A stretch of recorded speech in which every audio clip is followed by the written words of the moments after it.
आप तो जमहूरियत की बात कर रही है ना, कि जिसको वोट मिलेंगे वो बरसर इक़्तिदार जैसे आएगा। खाम ख्याली की हामिद बात कर मीर रही साहब हैं। का सुनिए ज़रा, हामिद मीर साहब का तबसरा बड़ा शानदार है दुबई की मुलाकातों पर। उन्होंने हम्म। कहा है ये दुबई में बैठ के जितनी मर्ज़ी मुलाकातें कर लें, फैसले इस्लामाबाद में होंगे। अब आप भी बिल्कुल। अच्छी तरह जानते हैं कि फैसले कहाँ होंगे। हम्म। असल में मसला ये है कि हमारी हुकूमत हो या अपोज़िशन हो, इन पॉलिटिकल फोर्सेस ने अपनी स्पेस जो है वो श्रिंक कर दी है और हम्म। अपनी स्पेस उठा के उन लोगों को दे दी है जहां अब बड़े फैसले किए जा रहे हैं। और ये केयर टेकर प्राइम मिनिस्टर कौन आएगा और कौन आगे निगरान सेटअप में बनेगा, अगर हमारा ख्याल है कि शायद सिर्फ आइसोलेशन में तय होने हैं और दुबई में बैठ के नवाज शरीफ साहब या जरदारी साहब बैठ के तय कर लेंगे, ऐसा नहीं होगा।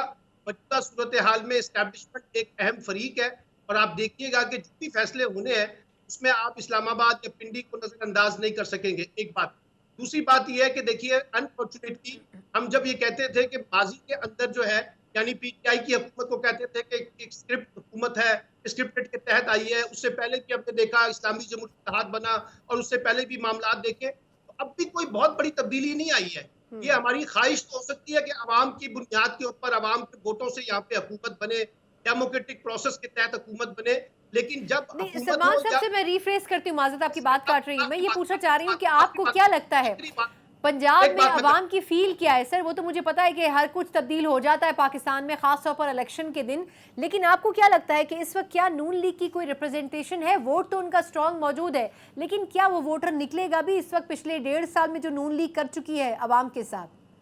देखिए, इस पे कहना तो जरा कबलस वक्त नतीजा होगा कि मैं कहूंगी जी मुस्लिम लीग नून जो है वो बड़ी भारी अक्सर से जीतेगी या भारी अक्सर से हारेगी। असल मसला ये है कि इस वक्त पंजाब में ही असल लड़ाई है ना, पीटीआई वर्सेस जो है पीएमएलएन। अब इस लड़ाई के नतीजे में पीपल्स पार्टी अपने लिए स्पेस निकाल रही है, लेकिन बड़ी दिलचस्प बात यह है, चाहे वो इमरान खान साहब हो और चाहे वो नवाज शरीफ साहब हो, चाहे वो जरदारी हो, तीनों की नजरें एस्टेब्लिशमेंट के ऊपर लगी हुई है कि एस्टेब्लिशमेंट उनको पंजाब के अंदर एक रास्ता पला देगी। और इसी बुनियाद पे जरदारी साहब लाहौर आए तो आप देखिए कोई बड़ी फिगर जो है पीपल्स पार्टी में शामिल नहीं हुई है। और पीएमएलएन के अंदर भी तशवीश है कि ये इस्तेकाम पाकिस्तान पार्टी कहां से आती है, क्योंकि सबको पता है कि इस वक्त फैसले की ताकत किसके पास है और किसकी मदद से जो है हम अपने इक़्तिदार की जो पावर पॉलिटिक्स अजीम चौधरी साहब कह रहे हैं उसकी तरफ पेशरफ्त कर सकते हैं। बिल्कुल ठीक। देखिए सना मिर्जा, बात यह है कि पाकिस्तान एक बड़ी दिलचस्प तजर्बा गाह है। यहाँ शख्सियात को बुनियाद बना सर के मुझे तो कानून चरागाह साजी की ज्यादा जाती लगती है। है। तो सुने जरा, किसी को शख्सियात को बुनियाद बना के कानून साजी की जाती है, कभी किसी की हिमायत में और कभी किसी की मुखालफत में। सही। हमारी जो तारीख है वो इसी कॉन्टेक्स्ट में है। अब भी जो नई कानून साजी हुई है ये भी पर्सन स्पेसिफिक है ना। आपने नवाज शरीफ साहब को रिलीफ देना था, आपने जहांगीर तरीन को रिलीफ देना था, तो आपने कानून साजी का सहारा ले लिया। मैं आपकी तरफ आती जब हूँ सर कवानीन जी। जो है जब कवानीन जो है वो फर्क को देख के सामने रख के बनाए जाएंगे, तो फिर उससे बाकायदा पॉलिटिकल इम्प्लीकेशन तो क्रिएट होंगी ना।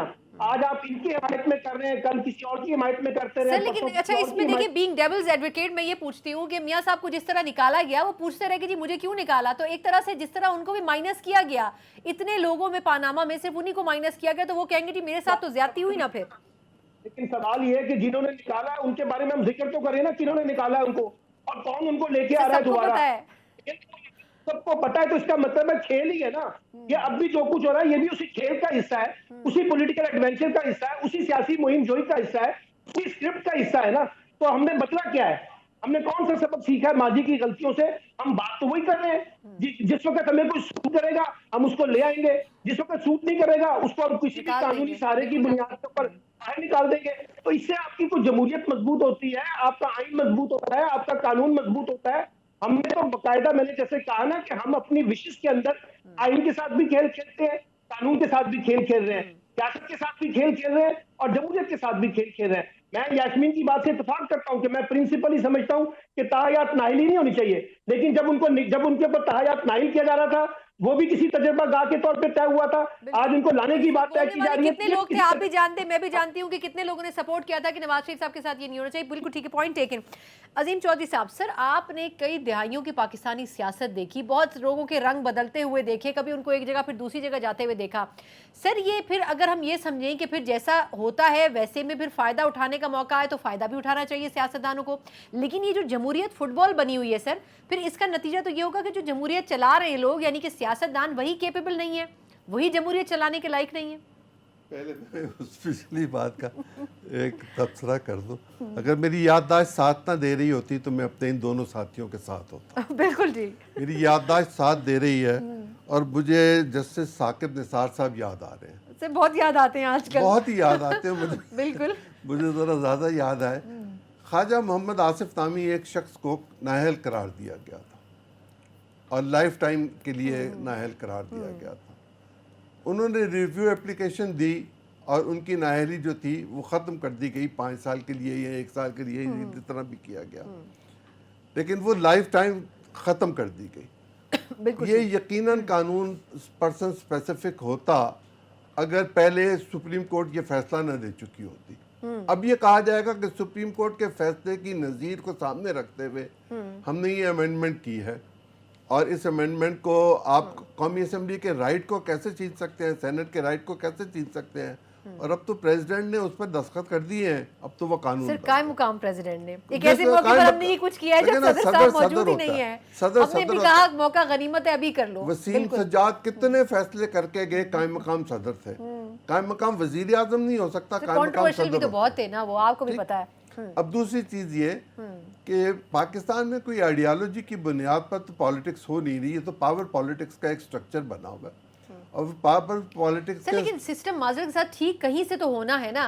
मिसाके जमहूरियत हुआ था, कम से कम बुनियाद तो पड़ी थी ना कि आप हमें सीधे ट्रैक पर चलना है। कोशिश तो की ना पॉलिटिकल पार्टीज ने। वो दोनों जमातें आपस में नहीं लड़ रही, वो आपस में बात कर रही हैं। अगर दुबई में भी कोई बात हो रही है तो आपस में बात कर रही हैं। वो दूसरे लोगों के लिए भी राह निकाल रही हैं। उन्होंने अगर 13 जमातों के लिए राह निकाली है तो वो अगले इलेक्शंस के नतीजे में भी कुछ चीज़ों को लेके चलेंगे। मैं इस मौके से फ़ायदा उठाते हुए आपके तवज्जुह से नाज़रीन को ये बताना चाहूँगा कि वो ये फैसला भी करेंगे कि पाकिस्तान का अगला सदर कौन होगा। सर इस पे मुझे मेरा ख्याल है ब्रेक के बाद हमें थोड़ा सा आना चाहिए। एक अहम नुक्ता कि इस वक्त दुबई के अंदर जो सियासी जमातें हैं और उसमें कुछ लोगों का मजीद इजाफा भी होगा आने वाले चंद दिन में, आखिर वो पाकिस्तान का सियासी मुस्तकबिल तय करने जा रही हैं या फिर नहीं, और क्या वाकई सियासी जमातों के हाथों में ही पाकिस्तान का सियासी मुस्तकबिल है या फिर ये कि उनको सिर्फ एज अ जोकर्स इस्तेमाल किया जाता है।